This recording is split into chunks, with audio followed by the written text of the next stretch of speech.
Approximately an hour and 26 minutes ago, on June 21st, 2025, the United States carried out 3 attacks on Iranian nuclear facilities, and today I'm going to explain to you exactly what just happened and why it's so important.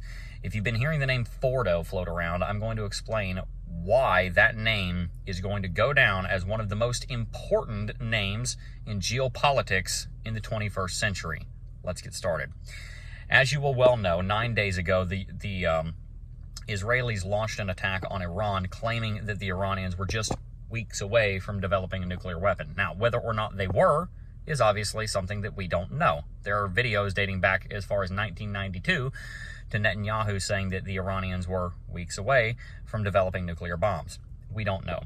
What we do know is that recently the International Atomic Energy Administration, the international watchdog on civilian nuclear programs, and military nuclear programs, reported that the Iranians had enriched a stockpile of uranium up to 83.7% enrichment, just about 6.7% away from the 90% enrichment levels that are required to produce a nuclear weapon. Theoretically, you could produce a nuclear weapon with 83% enriched uranium. It wouldn't be as efficient as a 90% enriched bomb. We also know that the stockpile of Iranian uranium that is over 60% enriched has been growing dramatically and is almost doubled in the last 2 years. So let's take a bit of a detour. I'll kind of explain the whole nuclear enrichment process. So, having a background in physics, I'm very comfortable discussing this topic. Uranium predominantly comes in 2 isotopes, and an isotope basically is a certain form of an atom. So uranium is a certain element, and it traditionally comes in 2 flavors, uranium-235 and uranium-238. Uranium-235 has 235 protons and neutrons, 92 protons, and however many more neutrons after that. Uranium-238 has 92 protons and a multitude of neutrons after that. Uranium-238 is far more stable. It doesn't decay as quickly, and so it is not anywhere near as radioactive. It's much more stable. Uranium-235 decays very rapidly, and if you have a lot of uranium-235 right next to each other, it can actually approach bomb-grade material, where a chain reaction can be set off that will, well, create a nuclear explosion. And so when you want to build bomb-grade uranium, you put the uranium-235 and the uranium-238 in a centrifuge, and you spin them really quickly, and the fact that they weigh different amounts means that they start to separate. And if you do this for a very long time, we're talking about rocks here, so it takes a while, but if you do this for a very long time at a very high speed, then you separate out the uranium-235, which is lighter, from the uranium-235, which is heavier. The uranium-235 spins out further, the uranium-235 spins out closer. They become 2 separate groups, and then you get what is known as enriched uranium. To run a civilian nuclear program, the uranium only needs to be enriched to 2 to 5%. Anything above 20% starts to look like you're trying to develop a bomb. When you have 14,000 pounds of 60% enriched uranium-235, it kind of makes sense why people are wondering why the Iranians are doing that if they say they're not developing a bomb. So could they have potentially been weeks away from developing a bomb?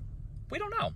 Theoretically, it's possible. They had a stockpile of uranium that could relatively quickly be enriched to bomb-grade material.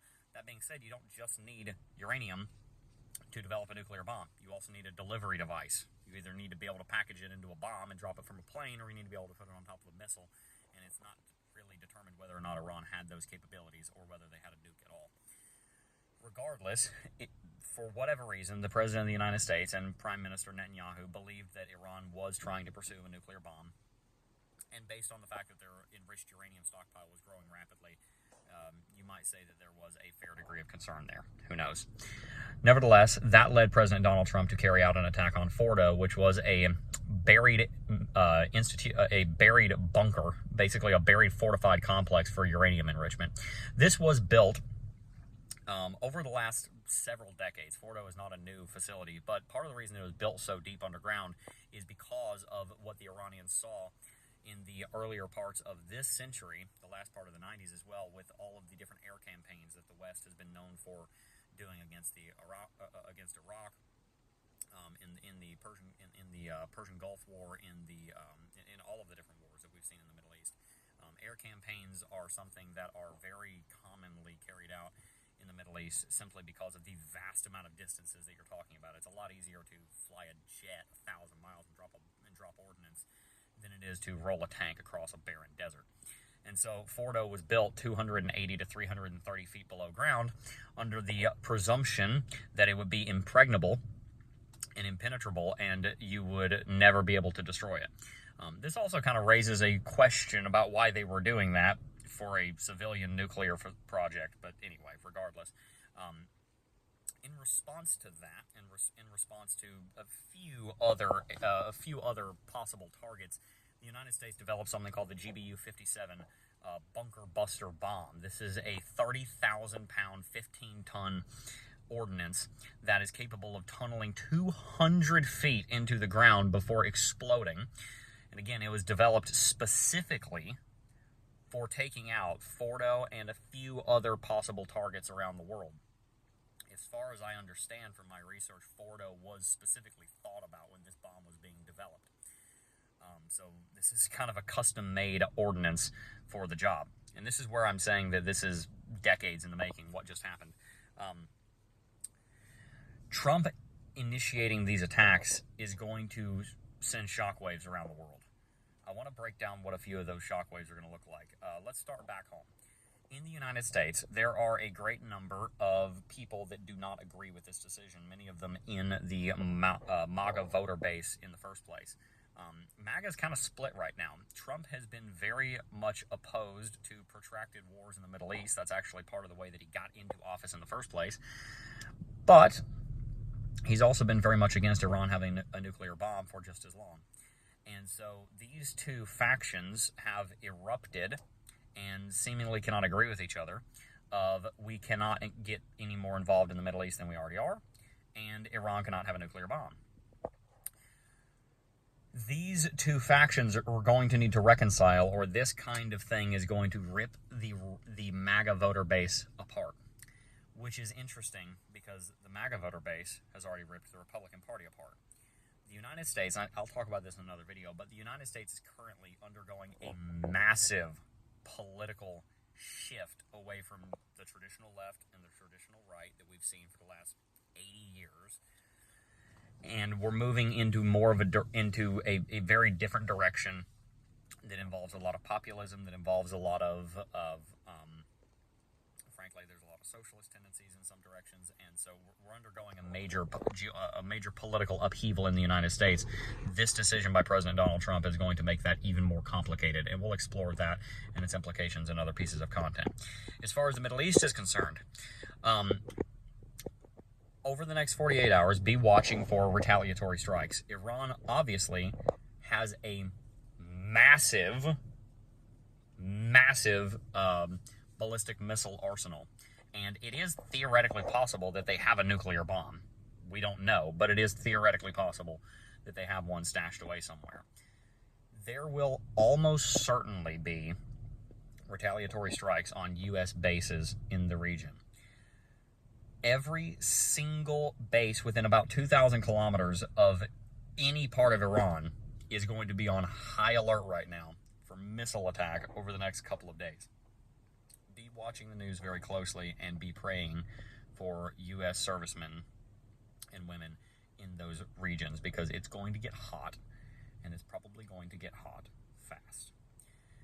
Now, the third thing that we need to talk about is not just the domestic politics, not just Middle Eastern politics, but also just geopolitics, global politics in general.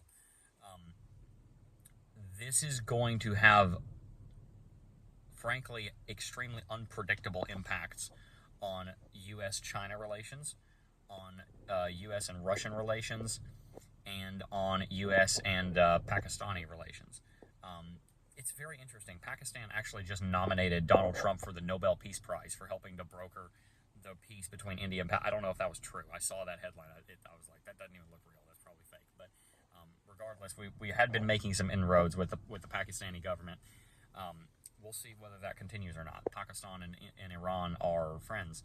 And how this development is going to play out as it relates to Iran's allies and the United States is yet to be determined.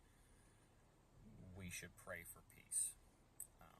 don't want things to escalate, and there is probably a greater risk of some kind of massive escalation right now than we have seen at just about any other point so far in this century.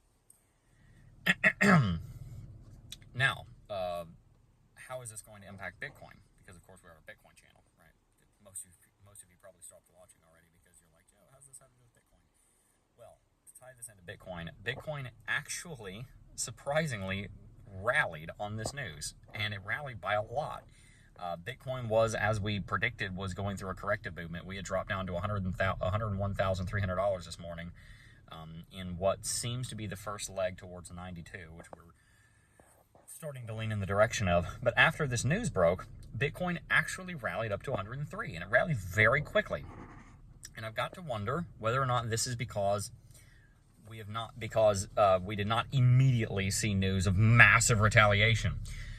You will almost certainly see massive retaliation over the next 24 hours. I would be highly surprised if you didn't. And so don't get too excited about the rally on Bitcoin just yet. The rally on Bitcoin is most likely as a result of the fear, uncertainty, and doubt of whether or not we were going to strike Iran subsiding. But don't forget that fear, uncertainty, and doubt has subsided because we did strike Iran, which means there is likely going to be significantly more fear, uncertainty, and doubt. We shall see. Now, there's a couple of wild cards that I kind of want to address here also before we wrap it out. The first one is, what if Iran has actually secretly had a nuclear weapon this entire time? There was a 5.2 magnitude earthquake 140 miles southeast of Tehran yesterday, and people are wondering whether or not that was a nuclear test. It could have been. I don't think it was. They would take a pretty big bomb to create a 5.2 magnitude earthquake. But theoretically, it could possibly have been. The Richter scales in use there could be wrong, or maybe they do just have a freaking massive bomb. Who knows? Wild card scenario number one is that Iran does have a nuke, and to retaliate against the United States, they drop one on a base, or they drop one on Israel because screw you, Israel, basically. I don't know. We'll see. This is going to be one of those monitoring the situation kind of memes for the next several weeks as this plays out. My prayer, my hope, is that this does not become a protracted conflict, and that Iran does not retaliate against the United States. That's probably foolish and not going to happen, but that would certainly be my hope. I'm going to keep you guys updated, so stay tuned. Subscribe to the channel if you have not already. If you or anyone that you know is in the United States Armed Services, United States Armed Forces, anywhere within about 1,500 miles of the border of Iran, be praying for them. If you're there yourself, be praying for yourself and for your safety, and be on high alert, which obviously the chain of command above you has already put you on high alert at this point in time. I'm praying for you guys. I'm going to keep you guys updated. I'm going to be tracking this situation very closely, and I'll be posting some more content tomorrow. One final thought for the one of you who is going to be impacted by this. This is a really dumb time to go into a long trade. Okay, let's just please can the leverage. I know you're like, oh, but you have $100,000 you're going to hold. It might. It might. It'd be a really dumb time to long any market right now because we really don't know what's going to happen. That being said, if Bitcoin does drop down below $100,000, I will be ready to buy the dip, and I would encourage you to do the same into an investing position, not into a trade. I don't think I've ever meant this more at the conclusion of a video, but peace, hopefully.